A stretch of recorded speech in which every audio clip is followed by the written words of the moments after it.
What is up, creatives? This is Tom. So I have today with me my first ever drone that I've actually ever owned. Now, I'm a first-time drone pilot, so don't be expecting anything spectacular from me, but I thought I would show you in this video what this little budget-friendly drone is capable of.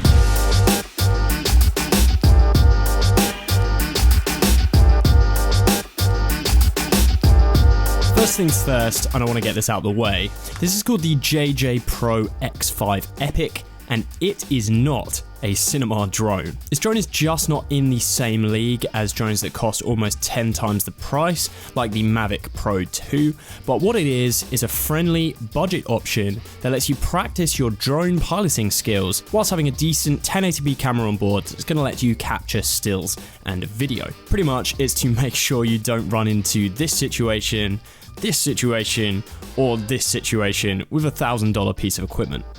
Quick disclaimer that I'm going to be using a bit of a mix of B-roll from France, where I went to on a recent trip, but also from the UK, so don't be confused if I jump around a little bit. Setting the context of this video, this drone will cost you just over $200 in the States, or just under £200 in the UK. This means it's probably within the price range that you can expect from gifts, which is a really nice thing, especially if you have a friend or family that is interested, or you think will be interested in droning. So you control the drone using the supplied remote controller, and you strap this little extension thingy to the top of your phone. After a little bit of playing around, connecting to the drone's Wi-Fi signal, etc., the drone will pretty much be ready to fly. Now you need to calibrate it, which is done by rotating it twice like this, and then twice like this. And you're pretty much good to go, and we can just take off, which is done with a push of the left stick. I think we do need to talk here about the video quality. And again, I just want to reiterate that the quality is just not up there with more expensive video focused drones. First and foremost is stability. Wind really does bump the drone around a little bit, and there's reflected in the video quality. We'll chat a little bit later about the gimbal. Then quite a lot of the time you might get propellers popping into the frame slightly, though that obviously only happens at certain camera orientations. I'm sure some of this is down to me just not being a very good drone pilot, but it's also just not what this drone is about. It's much more about the flying experience and getting some fun footage back to look at afterwards, more than it is on a higher production piece of gear. There's a few features in the drone which are pretty rare for a drone of around this sort of price point, so let's go into a couple of those. First of all is the return to home button. Now this is a feature which is going to call the drone back to wherever it started its flight from, and it's basically a super useful feature because you don't need to be worried about navigating the drone back to you. It's going to do it automatically at the touch of the button and then descend the drone for you as well at a nice steady speed. It's also a GPS based drone versus a Wi-Fi signal, meaning that you're going to get more range, more height than you would traditionally get with a drone of a similar price point. Next up, the fact that the drone can be controlled externally using this pretty decent ergonomic controller, and that video can be monitored by mounting your phone on top of the controller. These are features more akin with a more expensive drone, so it's just super nice to have them available here, and the iOS app that pairs with it all is extremely good, which again is a really nice thing to see, especially given the price point. Another huge one here is this little wheel on the side of the controller.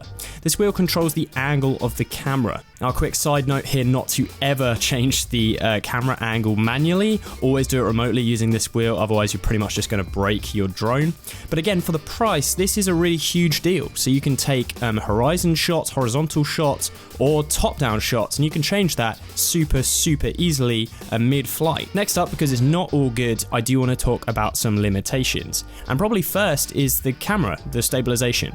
As you've noticed with some of the footage, it just isn't the most stable drone in the world. Some of this footage was a little bit windy. I'll mark that if it is a particularly windy clip, but it is of course important to bear in mind the price at this stage. A proper 3-axis gimbal, as seen in more expensive drones, would take out a lot of the shake, but again, just to kind of reiterate the fact that this isn't really a cinema drone. The video is almost a bit secondary. It's the practice and the flight that is kind of most important, and getting the footage is a really nice bonus, but it's not going to be something that you're going to be able to use in a high production piece of content. Then we have the battery life. Now, the battery life on the drone is also pretty short, so they say you get about 18 minutes of flight time on a charge, but in my experience, it's probably closer to about 10 minutes. They sell the drone in bundles with 3 batteries, which you can opt to buy, which would certainly help here. So definitely recommend picking those up to turn it into a decent shooting time. But it is worth noting that you'll obviously need to return the drone to you, swap out the battery every time you'll need to do that. Finally, we have portability, and this really isn't a drone which you're going to be able to take away with you. It's pretty decent in size and is perfect for taking in a car on a trip, but if you're taking a flight, completely forget it unless you're some sort of absolute packing ninja.